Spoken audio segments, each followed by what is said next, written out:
Welcome back to the Dean Obeidallah Show. We're live here Friday, June 21st. Third hour on Friday can only mean one thing on this show. What just happened? As we look back at the insanity of the week. Joining me now, people have all been on before, and for some reason have returned. I'm not sure quite why. Tara Dublin is here, a writer, political commentator, blocked by Donald Trump on Twitter in 2015, author of The Sound of Setting, a non-political rock and roll love story.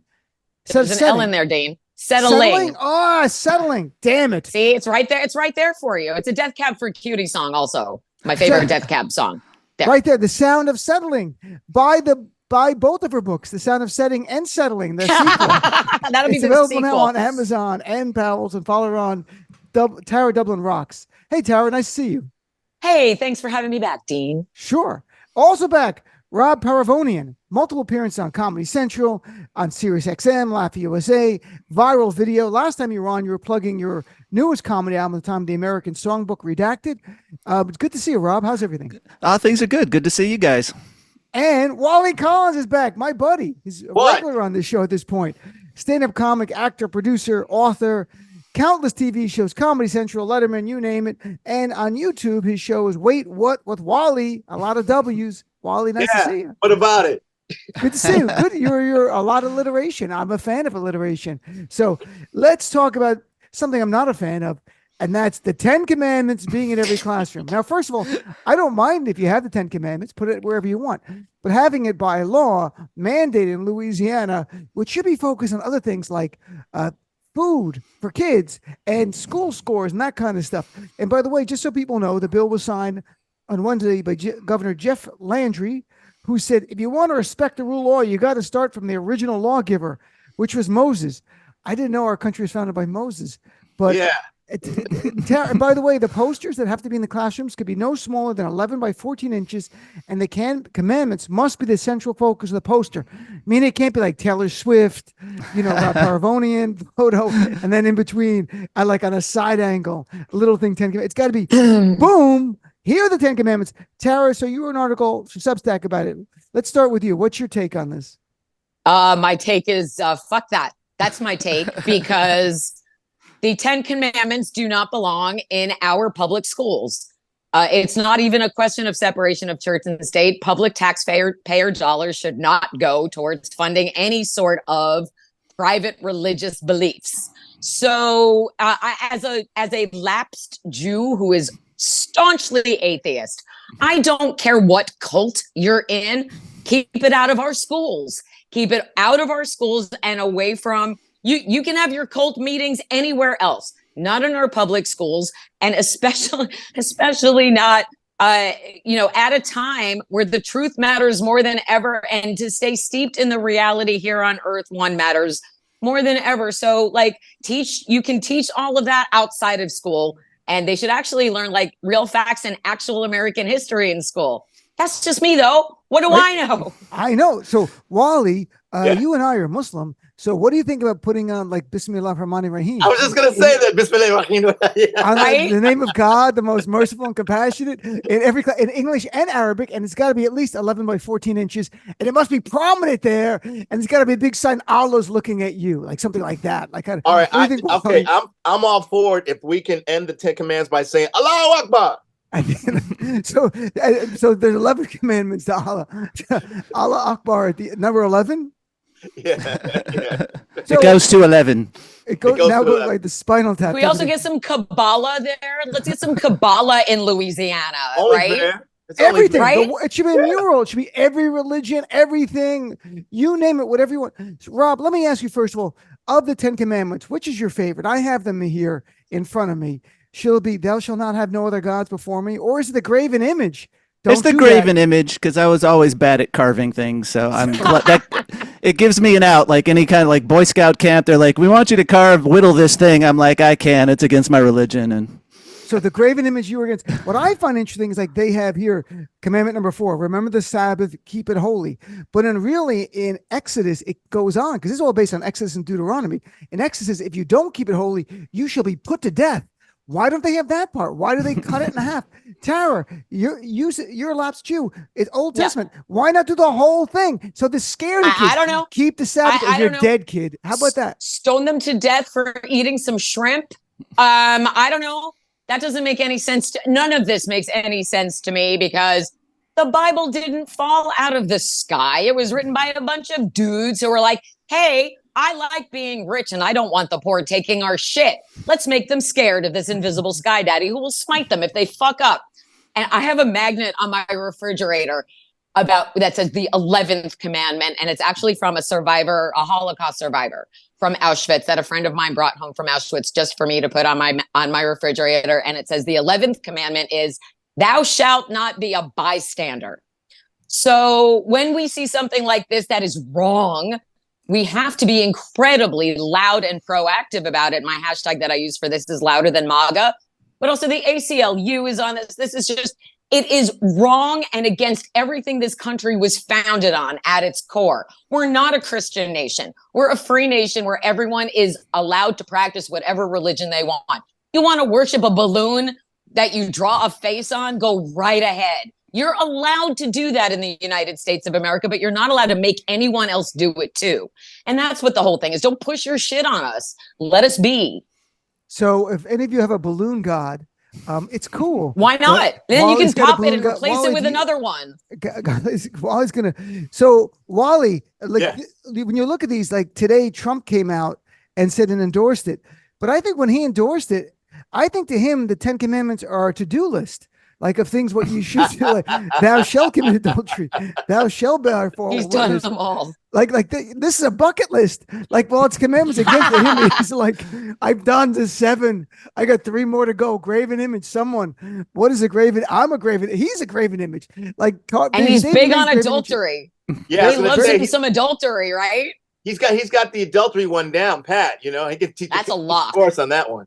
Also, the 10th commandment in Exodus, the full one is, thou shalt not covet your neighbor's wife, which bingo, whoops, he's coveted a lot of neighbor's wife, I think, and nor his male servant. The full 10th commandment really says you shall not cover your neighbor's house, you shall not cover your neighbor's wife, nor his male servant, nor his female servant, nor his ox, nor his donkey, nor anything that's in your neighbor that is your neighbor's.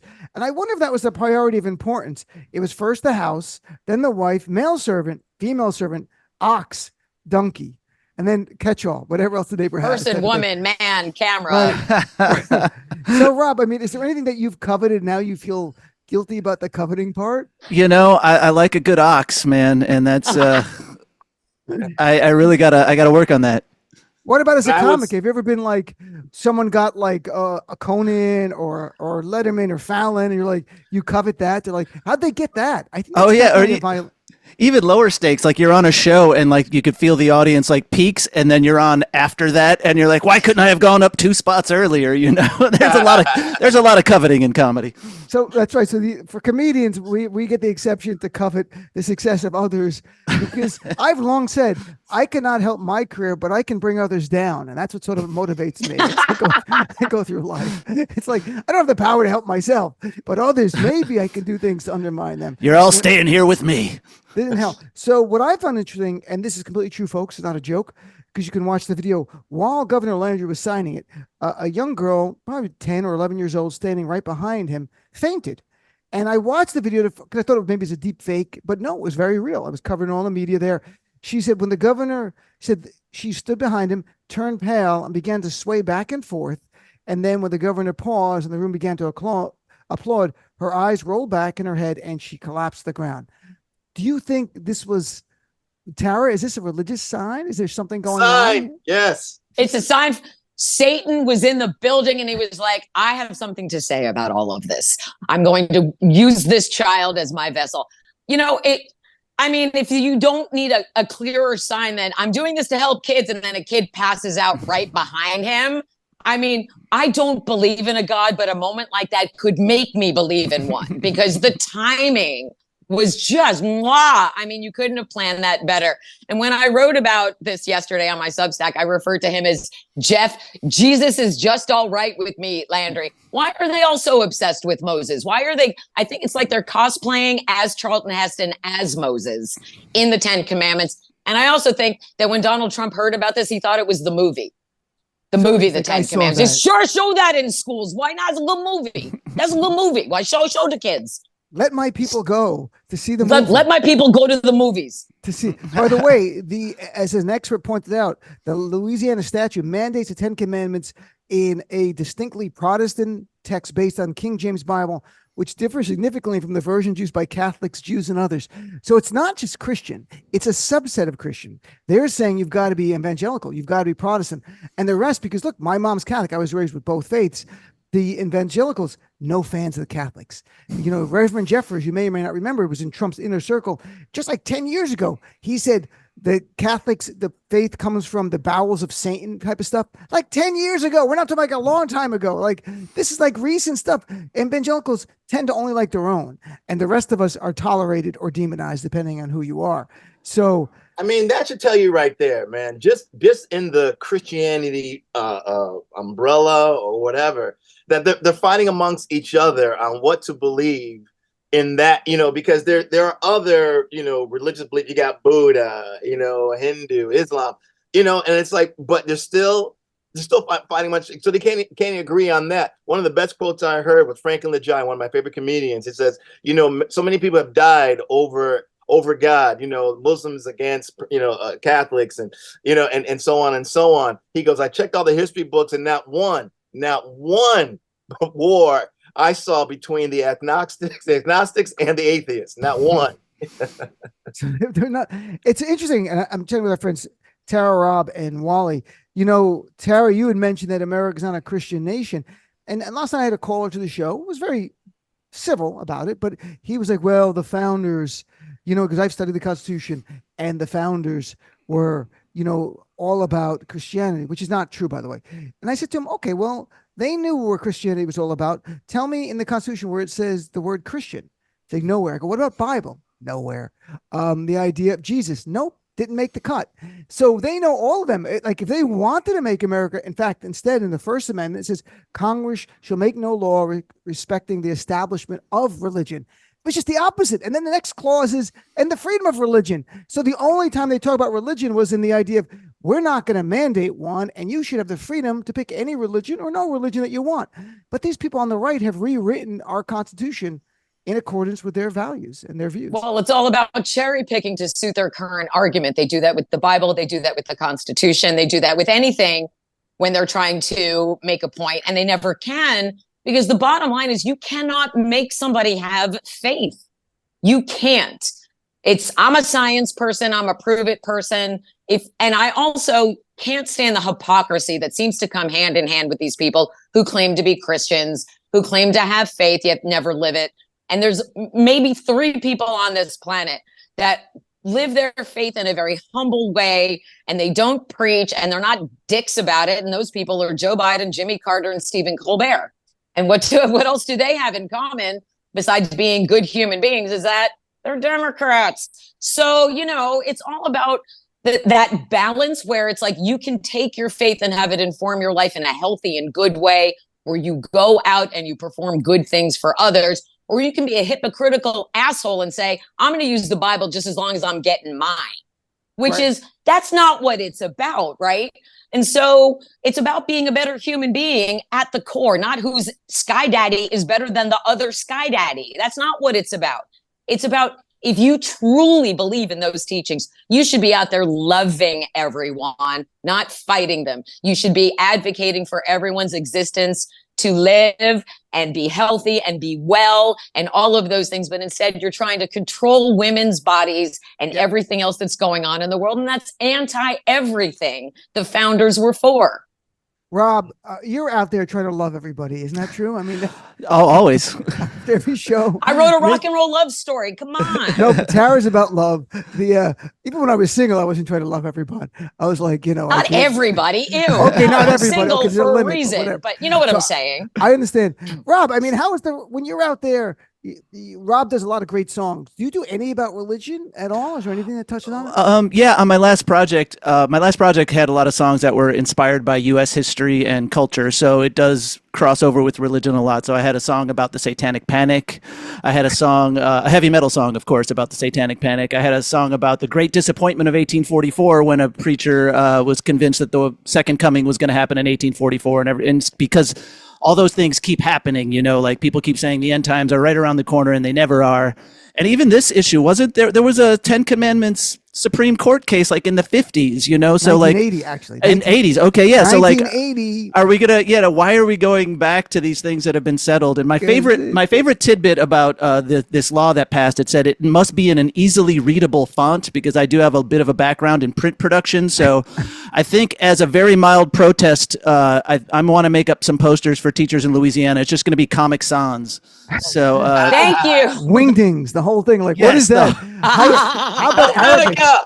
Arabic, yeah, Helvetica. No, it's in 1980. Kentucky tried the same thing, and they actually tried to do it a different way. They raised private donations to fund the posters, going, look, we're not using public money. And the Supreme Court in that case said, nope, you can't do it. But the problem is all those justices are gone, and the underpinning, not to get into it because I'm a lawyer, but the underpinning of that decision was a famous case called Lemon versus Kurtzman, which was the law for 50 years. They kept the church and state for being separated. Well, guess what? This Supreme Court overturned that case in 2022. So it doesn't exist anymore. That's why these guys did. They go, okay, these guys are right on. They're on team Christian nationalism. And they overturned Roe v. Wade for us. They said a public school teacher can do a prayer, Christian prayer in the middle of the 50-yard line on public property, which has never been allowed before, but they said, you can do it. So they're like, we got team Jesus, which is not Jesus at all. I like Jesus. Jesus, I'm down with Jesus. He's part of the team. This is not Jesus stuff. This is oppression. yeah, and it makes you nervous when they said, let's start rolling back some of those, you know, landmark decisions of the past. It's like, okay, what's next? And then what's next? And it gets frightening. Birth control, then marriage equality, women being able to vote, which is a constitutional amendment, but they'll figure out a way to repeal that. Sorry, with Tara Dublin, Rob Paravonian, and Wali Collins. So let's talk about something else. So right now, Tara's wearing a shirt. Biden-Harris. Biden rolled out a new ad this week, and it's actually the most hard-hitting ad that not only Biden rolled out, but I was reading articles that any candidate is rolled out to say about their opponent. But that's because of the facts. In the ad, they say point blank, Donald Trump is a convicted felon. And it says in the ad that there's a stark choice, quote, between a convicted criminal who's only out for himself and a president who's fighting for your felony. Your family, I'm sorry, your felony. Agent Dr. Freud. He's been convicted of 34 felonies, found liable for sexual assault and committed financial fraud.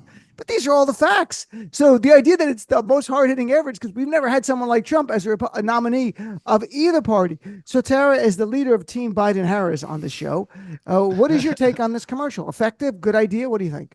Hell yeah. We need more commercials like that. And we need more Democrats to be loud and a little bit more aggressive when it comes to our talking points. Because one of the things that we have going for, we have a lot of things going for us, by the way, but what we have going for us above everything else, we're not just voting against Donald Trump. We are voting for Biden-Harris and all of the things that they've accomplished so far and what they can still accomplish in a second term. What they've done for America is historic. Joe Biden is the most successful president in 5 decades. Inflation is low. The job reports are always amazing. I could go on and on. I have the Biden-Harris record bookmarked on my phone. And what I am trying to do is get everyone to start using the hashtag Biden brags, because the one thing MAGA has over us is that they don't give a fuck. They love that he's a felon. They have embraced that narrative. And they're like, yeah, I'll vote for a fucking felon. Hell yeah, I will. What is wrong with you? What is wrong with you? Would you invite a felon and adjudicated rapist to your house for dinner if his name wasn't Donald Trump? And also, he's not done. He's got 54 more felony charges ahead of him, including crimes against the United States. So that is what everyone should be leading with. He's an adjudicated rapist. He's a convicted felon. He committed fraud, but he also stole our government secrets and sold them to our enemies. And all of these things that he's done that so many people still don't know about, that we're even talking about him as a candidate is abnormal, but that he's going to show up to debate? Fuck, no. And so we have to be louder than MAGA with the Biden brags. Talk about the facts, because that's what we've got. We do have the facts. facts. So much to be proud of. We really do. The last one of the litany of things you said, I haven't seen evidence of him actually selling the secret jet to another country.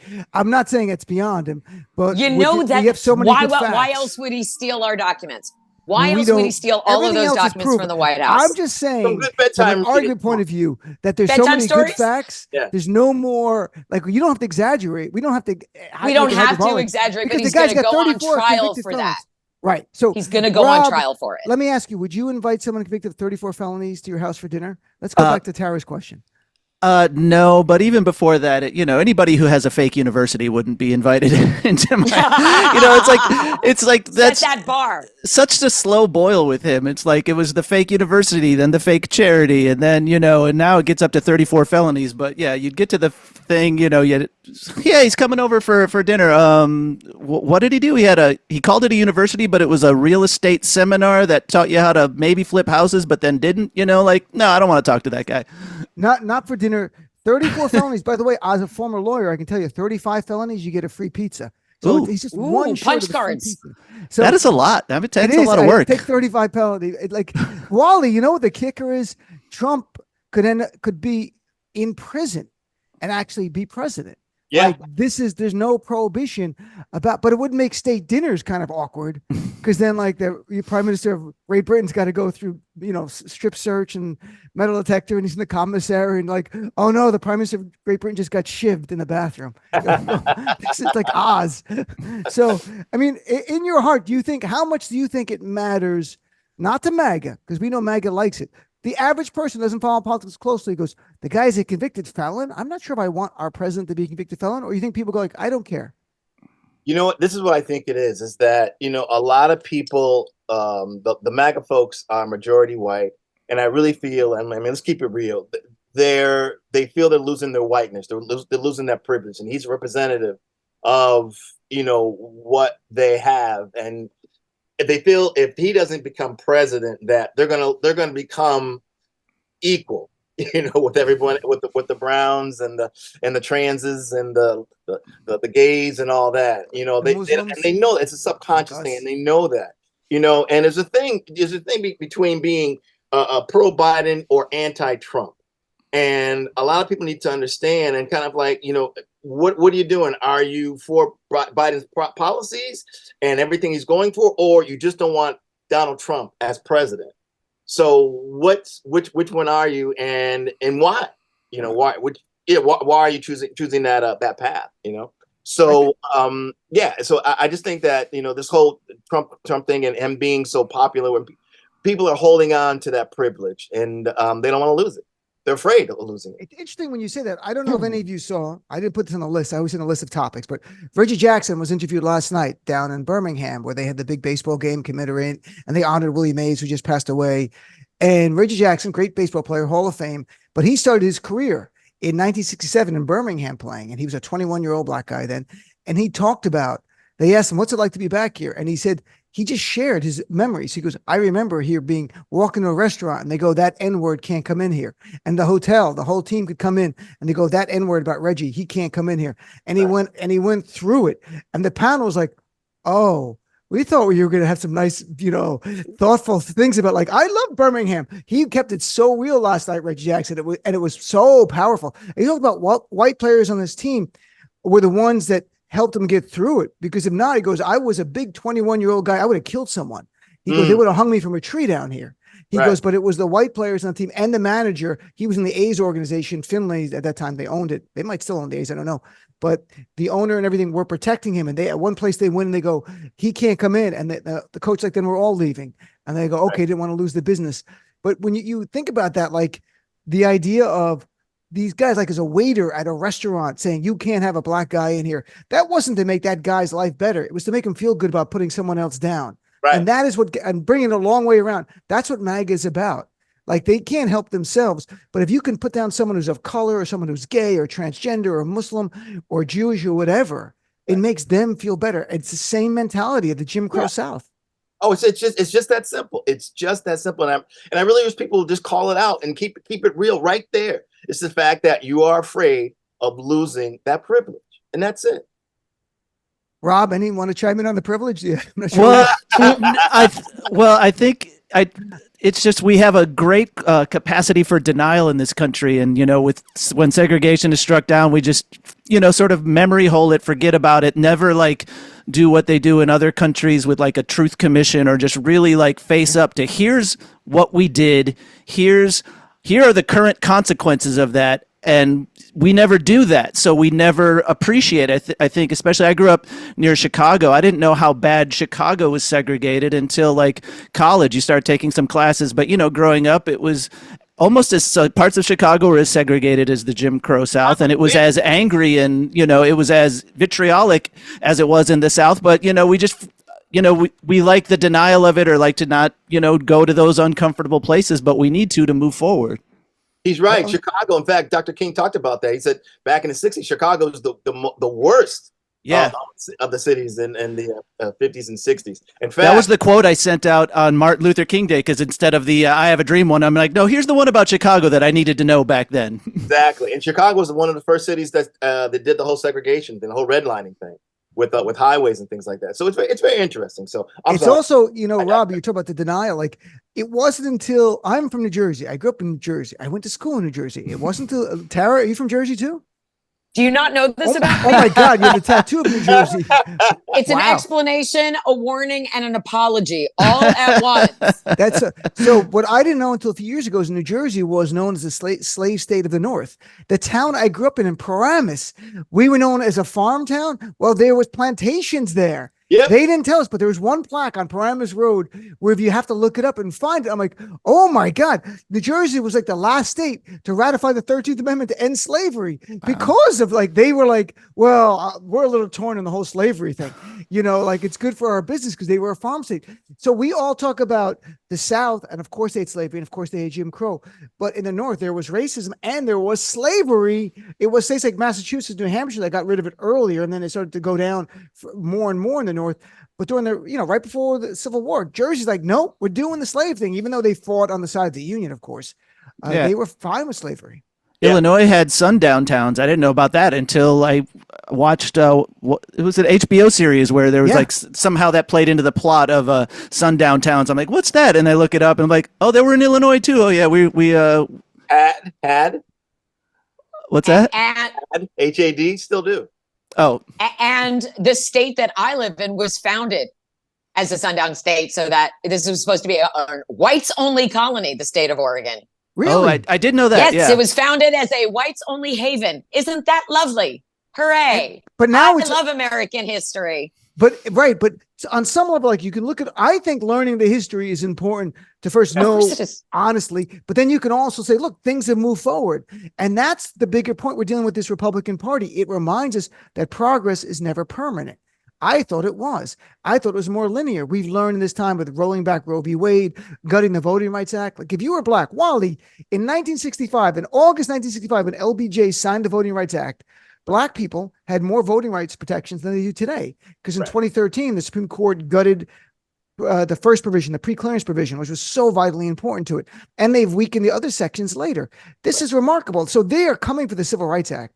There's no doubt their dream is a pre-1964 or 1950s America, white male Christian domination. And women, look at Tara.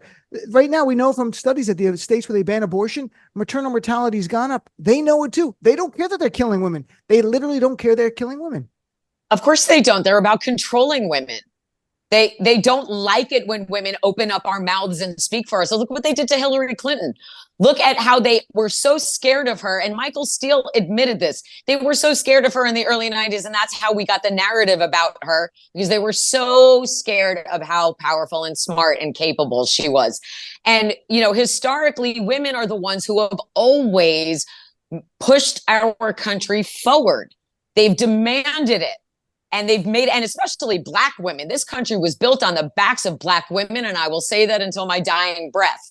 So because white men came to this country and took it away from brown people, then enslaved black people to work it. What fucked up shit is that? And if you can't admit that, then, you really need to go back and look. You need to look at your history so that you don't relive it. And that's the same thing with the Holocaust and the same thing that happened. Every country has shame. all over it because of what they've done to their native populations. And what we can learn now from that is when women get mad, we are unstoppable. So you can be sure that women are going to fucking show up in droves. Even Republican women are going to show up in droves to protect our bodily autonomy. And we're going to reelect Biden Harris because they're the ones who are invested in not just women having bodily autonomy, but every single American citizen, regardless of how you identify. They want you to thrive in the body you have, and they want you to have control over the body you have. And no one else has the right to do that. So, the white Christian men can try because they're scared. And I agree with Wali 100% that they feel very, very threatened by their whiteness being removed from this country as more people of color are dominating our population, and rightfully so. So as they get more scared, that's why we have to get louder. And we need to have more Democratic men supporting Democratic women. And that's why we all need to show up in droves this November. And this segment brought to you by the Biden-Harris campaign. And all right, let's take a quick Biden brags. So let's take a quick break. I want to come back. We got a lot to talk about. That more than 100 comedians met the Pope. Justin Timberlake met the police, and there's a lot more to cover. So let's take a break. Be back with more of what just happened right after this. And welcome back to the Dean Obeidallah Show and What Just Happened. We're continuing our conversation here. Tara Dublin, Rob Paravonian, and Wali Collins have all remained. I lost the bet. First of all, next Thursday, a week from today, the topic will be the debate the night before, assuming it happens, between Biden and Trump. If there's one of two debates, it will likely, in my heart, be the only debate. If we have a debate, it'll be the only one. I don't think there'll be another one. So, Wali, do you think the debate will happen? There's people debating if Trump's going to bail out or something. And how do you think, we know Trump's not going to follow the rules. The question is, how does he violate them? Yeah, that's all it's about, because they're going to cut his microphone when he's not talking. But that doesn't mean, I remind people, he walked up on Hillary Clinton. Yes. He'll Trump, Biden will be talking on camera, and there'll be Trump saying stuff over here, loser, hey, that kind of stuff. He's gonna be throwing little spitballs. You see things going past Biden. It's like, I see you at the corner, like Biden just looked. How funny would that? That's so juvenile, but it's something Trump would do. What do you think he'll do? Like, first of all, you think it's going to happen, and you think it's meaningful? Like, if it just fulfills expectations and it's meaningless, or what happens? I'm going to tell you first, if anything, if it does happen, it's going to be entertaining first. That's the first thing. I really think that Trump is going to find a way to try to attack Biden's, like personally, right? And to distract, from the policies. He's sleepy, or he can't remain on the thought, all that kind of thing. Anytime they're going to ask him something serious about any kind of foreign policy, he goes, yeah, well, Biden went over to Israel and blah blah blah, and he couldn't do it until his time is up. So I think that's going to be a strategy if it happens, if the debate happens. Rob, what do you think about what can Biden do to get under Trump? Like, we know from the time in court that the reporting was that Trump farted a lot. What if Biden were to bring a whoopee cushion, and then you see her, like, it just hits it while Trump's speaking, and Biden goes like, whoa, my microphone might be off, but I need a gas mask. This guy, like something like that. Oh man, that would make for some good TV, wouldn't it? What do you think? You think it's going to happen? That's the first question. I'm 50-50. I think Trump will probably want to do it, but I think his people might want to keep him out of it, just because, when Biden's on, he's great. Like, the State of the Union was really good, and he's really sharp. Whereas if you actually listen to Trump unedited, he just sounds like your drunk uncle. He just sounds like a guy rambling at the bar. So I don't know if it happens. It could be really interesting, but I think there's got to at least be people in his camp that are trying to get him to find a way to back out, and then, of course, blame the Democrats for backing out. That's interesting. So, Tara, where do you come down on, first, will it happen? And second, what do you want to see if it does happen? Well, first of all, it shouldn't happen at all, because it's completely abnormal to have an adjudicated rapist, convicted felon running for a public office in this country, let alone the highest one. Interesting. And also, you might recall the last time they debated, Trump was sick with COVID and still showed up, because maybe he was trying to kill Joe Biden. Who knows? But basically, the debate prep from the Biden camp should be two. First, And if Trump shows up, which again, I believe as Rob does, that his people don't like, Sean Hannity's already floating. Well, maybe he shouldn't go. All Joe Biden really has to say is, convicted felon says what? Convicted felon says what? Convicted felon says what? There's talking point number one. Talking point number two, he could also just kind of deviate from talking point number one and say, oh, I'm so sorry if I interrupted you. I'll let you finish your sentence, convicted felon. So bringing up the fact that he's a convicted felon is the winningest tactic ever for the Biden administration at this point. So if there is a debate and Donald Trump actually shows up because his ego won't let him not show up. Really? There's an ego. He is so ego driven, right? And he is so worried about what people think of him and ratings and numbers. And that's all he cares about. So first of all, he knows if he shows up, the ratings will be amazing because people will tune in. Yeah. So there's that. There's the ego boost. But then there's also the fact that Joe Biden a convicted felon says what? So I don't think it should happen. And in the best of all circumstances, Joe Biden gets all of that airtime to have a town hall and show off everything that they've accomplished and what they plan on doing next, because Donald Trump won't be there to fart all over his words. I think it's interesting, the idea, like if Biden, should have Biden even agreed to this? Because that's something we debated on my show. And because unintentionally, you're normalizing a guy who should never be normalized. The guy attempted a coup. I mean, like, I'm the crazy person who keeps reminding people. January 6th terrorist attack happened because Donald Trump made it happen. He called them there and said, we're going to stop the steal. Go down to the Capitol. You can't let this happen. The guy should have been arrested that day or the day he left office. Only in America can you do all this stuff and get away with it. But that's what happens when you're rich and white like this. But did you also happen to see, I'm so sorry for interrupting, but I think it's really important to get this point across too, especially if they can get it into the debate. Donald Trump is now on tape admitting that he lost the 2020 election. And it goes back I think we know, years. Yeah. So that's also another point. Like, he's just been bold-faced lying. Like, we know he's been lying. Now he's on tape and they can hear it for themselves. So that's another thing that I think that matters. I think it's interesting if Biden could add little lines like, I'm glad Trump's here. I wasn't sure his parole officer would allow him to leave the state. It's good to have. Well, I knew he had Wednesdays off. Right. Like that kind of thing. And like like the ball and chain. He's like, so, all right, let's shift gears. Let's talk about something lighter. Very interesting. Out of the blue, the Pope, the Pontiff, welcomed more than 100 comedians from 15 nations, including Whoopi Goldberg, Jimmy Fallon, Chris Rock, Stephen Colbert, Conan O'Brien, and Rama Youssef. My friend Rama Youssef was there. And the Pope said he did this. He said to them, in this time of gloomy news and social and even personal emergencies, you have the power to spread peace and smiles.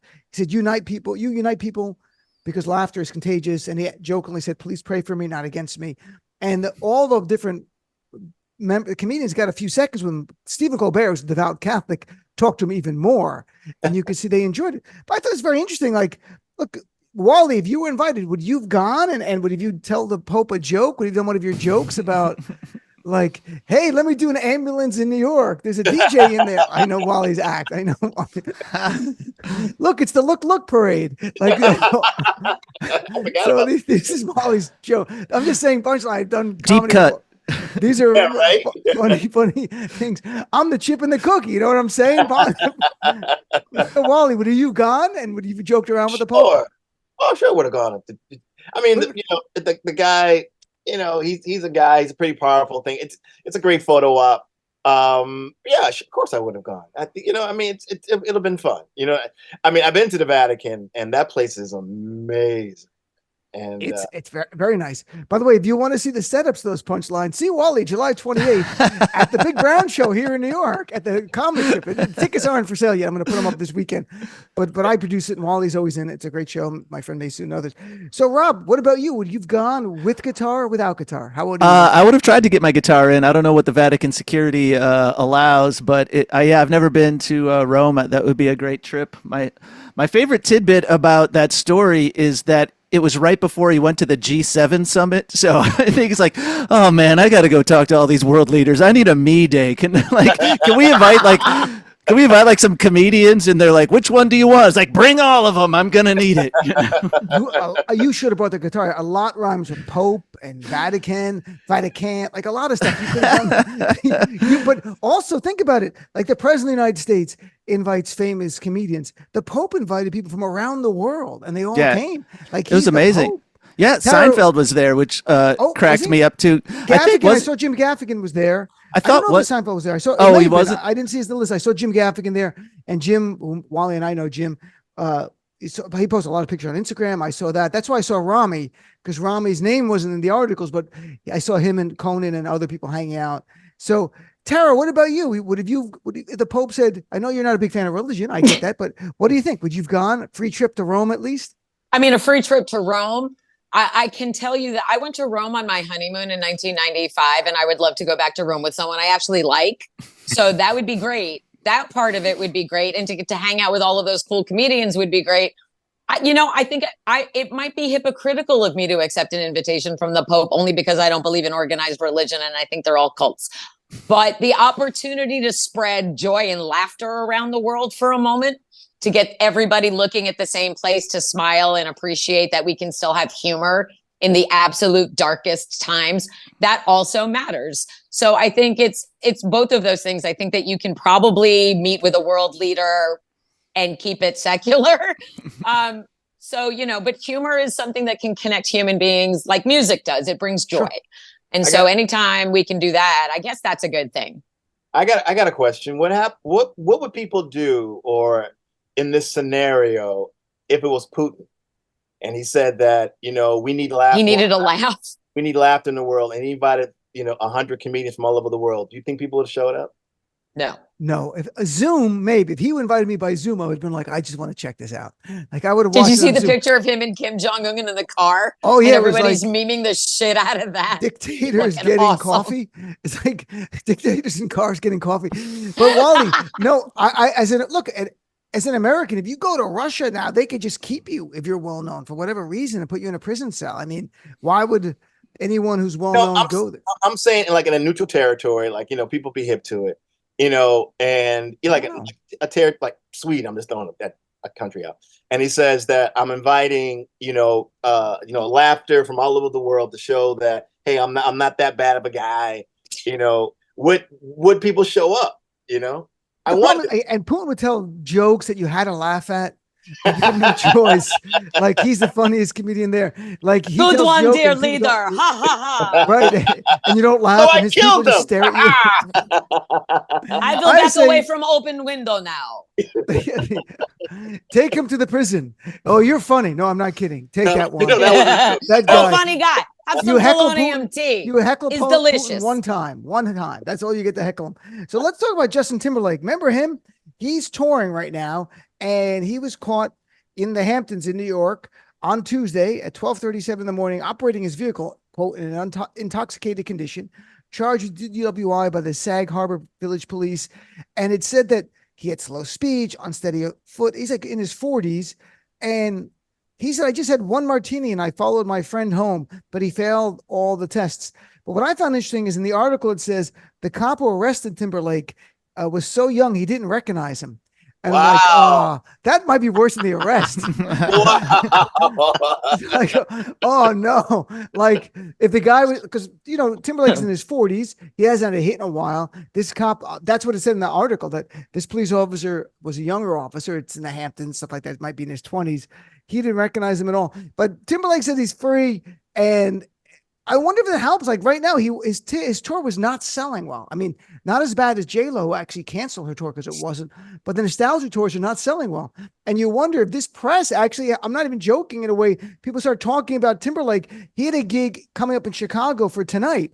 Would tickets spike at the United Center? Like I should have looked it up. Rob, what do you think? I mean, is there a point in your career like, look, I got to get arrested. This is what I got to do. It does. I didn't know he was on tour until you just told me that. So it is kind of effective, because I was wondering, like, is he hurting for money? Why is he driving himself? It's either he's he's trying to save a few bucks, or his Uber rating is bad. I don't know. Yeah, and I also I have a hard time paying attention to I've never been to the Hamptons. I've lived in New York 28 years. I've never been out there. Anytime a news story comes up that starts with the Hamptons, I kind of just tune it out, because it's never anything that interests me. It's never like a big scientific discovery just happened today in the Hamptons, right after brunch. He was driving a 2025 BMW. It doesn't say if he owned it, leased it, rented it, or whatever. But my first thought is, if you're going to drink, then why not just get an Uber? Yeah. right? And what happened there?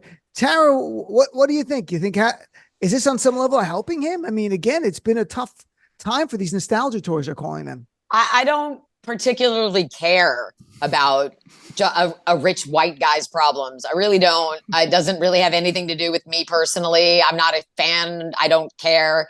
I think it's irresponsible for someone to drink and drive, whoever they are.